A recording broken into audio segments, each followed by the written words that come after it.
ಸರಿಯಾಗಿ ಊಟ ಮಾಡ್ತಿದ್ದೀನ? ಅಯ್ಯೋ ಅಮ್ಮ, ಏನು ಹೇಳ್ತೀಯ, ನಾನು ತುಂಬ ಜಾಸ್ತಿನೇ ತಿಂತಿದ್ದೀನಿ. ಅದೆಲ್ಲೋ ಹೋಗಿ ಸೇರ್ತಿದೆ ಅಂತಲೇ ಗೊತ್ತಾಗ್ತಿಲ್ಲಮ್ಮ. ಹಾಂ, ಮಗು ಚೆನ್ನಾಗಿ ಬೆಳೀಲಿ. ಅಮ್ಮ, ನಾನು ನಾಳೆ ಬೆಳಿಗ್ಗೆ ಕಾಲ್ ಮಾಡ್ತೀನಿ. ಪಿಂಕಿ ಅಮ್ಮನ ಕೇಳಿದೆ ಅಂತೇಳಿ, ಸರಿನಾ? Good night. ಎಲ್ಲೋ ಮಾವಿನ ಹಣ್ಣಾಯ್ತೋ ಇಲ್ವೋ ಅಂತ ನೋಡ್ತಾರಲ್ಲ, ಹಾಗೆ ಮುಟ್ಟು ನೋಡ್ತಿದ್ರಾ ಏನು? ಅಲ್ಲ, ಈ ಟೈಮಲ್ಲಿ ಮಗು ಒದಿಯುತ್ತೆ, ಮೂವ್ಮೆಂಟ್ ಇರುತ್ತೆ ಅಂತೆಲ್ಲ ಹೇಳ್ತಾರಲ್ಲ, ಏನು ಮೂವ್ಮೆಂಟ್ ಇಲ್ವಲ್ಲ. ಆವಾಗಿಂದ ಹುಡುಕ್ತಾ ಇದ್ದೀನಿ, ಈ ನೆಟ್ವರ್ಕ್ ಹುಡುಕ್ತಾರಲ್ಲ ಹಾಗೆ. ಮೋಸ್ಟ್ಲಿ ನಮ್ಮ ಮಗ ಮಲ್ಗಿರ್ತಾನೆ ಅನ್ಸುತ್ತೆ, ಅದಕ್ಕೆ ಮೂವ್ಮೆಂಟ್ ಇಲ್ಲ.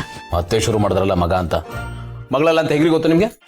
ನೋಡಿ, ಈ ಮಗಳು ಅನ್ನೋ ಡಿಬೇಟನ್ನ ಮತ್ತೆ ಶುರು ಮಾಡಬೇಡಿ. ನಾನು ಕೋಪ ಬರೆಸ್ಬೇಡಿ, ಇರಿಟೇಟ್ ಮಾಡಬೇಡಿ. ನಾನು ಒಳ್ಳೆ ಮೂಡಲ್ಲಿದ್ದೀನಿ, ಅದನ್ನ ಹಾಳು ಮಾಡಬೇಡಿ ನೀವು.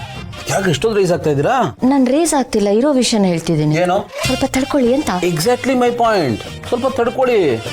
ಹೌದು, ಮಗಳಲ್ಲ ಅಂತ ಹೇಗೆ ಜಡ್ಜ್ಮೆಂಟ್ ಪಾಸ್ ಮಾಡ್ತಾ ಇದ್ದೀರಾ? ಓಕೆ, ಇನ್ನು ಈ ವಿಷಯದ ಬಗ್ಗೆ ನಾವು ವಾದ ವಿವಾದ ಮಾಡೋದು ಬೇಡ. ಮಗು ಬರೋ ತನಕ ತಾಳ್ಮೆಯಿಂದ ಕಾಯೋಣ. ಮೊದಲೇ ಯಾವುದನ್ನು ತಾಳೆ ಹಾಕೋದು ಬೇಡ. ಈ ಕಾಯೋದ್ರಲ್ಲಿ ಒಂದು ಸುಖ ಇದೆ ಅಂತಾರಲ್ಲ, ಆ ಸುಖನ ಅನ್ಭವಿಸೋಣ. ಉಳಿದಿದೆಲ್ಲ ದೇವ್ರಿಗೆ ಬಿಟ್ಬೇಡ. Okay, done. ಆದರೂ ನಮಗೆ